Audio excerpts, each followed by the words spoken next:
소방방재청에서 최근 3년간 조사한 통계를 따를 때 한 해 평균 약 13,000명이 스키장에서 부상을 당한다고 합니다.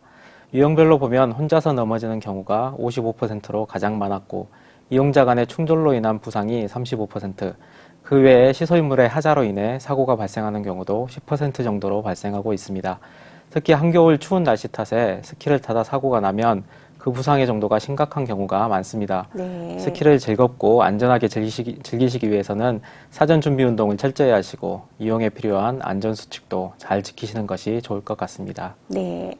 연간 스키장 인구가 약 700만 명에 달한다고 하는데 그렇다면 부상으로 인한 분쟁도 많아질 것 같아요. 네, 그렇습니다. 스키장 부상 사고로 인한 분쟁은 사고의 원인 제공자에게 배상 책임을 묻는 형태로 발생하는데요. 소송 분쟁으로 이어지는 경우는 대부분 스키장의 시설물 관리 책임을 묻는 사례가 많습니다. 네. 2011년 겨울에 강원도 횡성에 있는 한 스키장에서 20세 여성 김모 씨가 초급자 코스에서 스키를 타다가 미끄러져 안전망과 충돌했으나 안전망이 이를 지탱하지 못하고 쓰러지는 바람에 슬로프를 이탈, 조명탑 부근으로 떨어지면서 머리를 부딪혀 사망하는 사고가 난 적이 있습니다. 네. 김모 씨의 유족은 안전망이 허술하게 설치되어 있어서 사고를 막지 못했다며 스키장 운영업체를 상대로 소송을 제기하였고 법원은 이를 인정하여 김모 씨의 유족에게 일부 승소 판결을 내렸습니다. 하지만 이 판결에서도 법원은 스키장의 책임을 50%만 인정했는데요.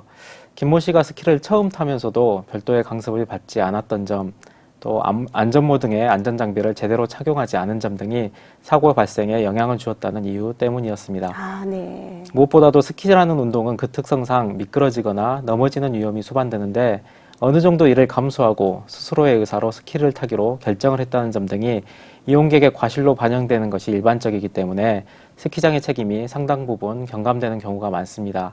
따라서 사고로 인한 부상에 더불어 금전적인 부담까지 지게 되는 경우가 많으니 최대한 주의하셔서 사고가 나지 않도록 사전에 예방하시는 것이 좋습니다. 네. 스키나 보드를 타다 보면 서로 충돌하는 경우도 많게 되는데요. 네네. 뒤에서 부딪히기도 하고요. 이러할 때 과실 비율이 어떻게 될까요? 네.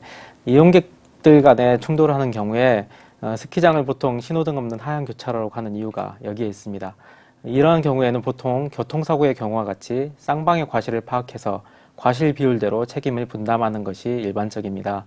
충돌 사고가 발생하는 대부분의 경우는 스키장을 옆에서 횡으로 이동하다가 뒤에서 내려오던 이용객이 미처 속도를 줄이지 못하고 충돌하는 경우가 많습니다. 네. 이러한 경우 판례는 전방 주시 의무를 기준으로 해서 뒤에서 내려오던 이용객의 책임 비중을 더 크게 인정하는 태도를 보이고 있습니다.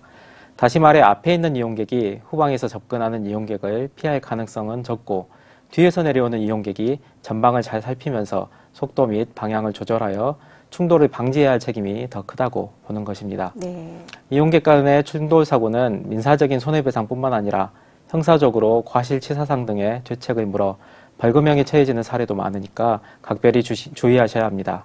이용객들마다 스키를 타는 기술의 숙련도가 다르고 속도가 또 다르기 때문에 언제든지 충돌 사고가 발생할 수 있으니 사방을 잘 주시하면서 조심하셔야 할 필요가 있습니다. 네. 간혹 자신의 수준을 생각하지 않고 무조건 상급자 코스에서 스키를 타다가 사고를 당하는 경우도 보게 되는데요. 혹시 이와 비슷한 사례가 있나요? 네. 제가 예전에 처리했던 사건 중에 유사한 사례가 있었습니다. 17세의 고등학생 이모 양이 스키장에서 운영하는 스키 캠프에 처음 참가해서 강습을 받았는데 곧바로 중급 코스의 슬로프를 타고 내려오다가 속도를 조절하지 못하고 슬로프 끝에 있는 건물 유의벽에 부딪혀 중상을 입은 사건이었습니다. 네. 이 사건에서 스키장 측이 안전망 등 안전시설을 제대로 설치하지 않았고 안전지대로 활용되는 보행자 통로에 눈을 제대로 치우지 않은 과실들, 이런 것들을 주장해서 70%의 배상 책임을 인정받았지만 자신의 수준에 맞지 않은 코스를 이용한 이모 양도 30%의 과실이 있다는 판결을 받았습니다. 보통 자신의 실력에 맞지 않는 고급 코스를 이용하다 사고가 나는 경우 전적으로 이용객의 선택 영역이라고 판단되어 100%의 책임을 스스로 지는 경우도 있기 때문에 이 부분도 각별히 유의하셔야 할 것 같습니다.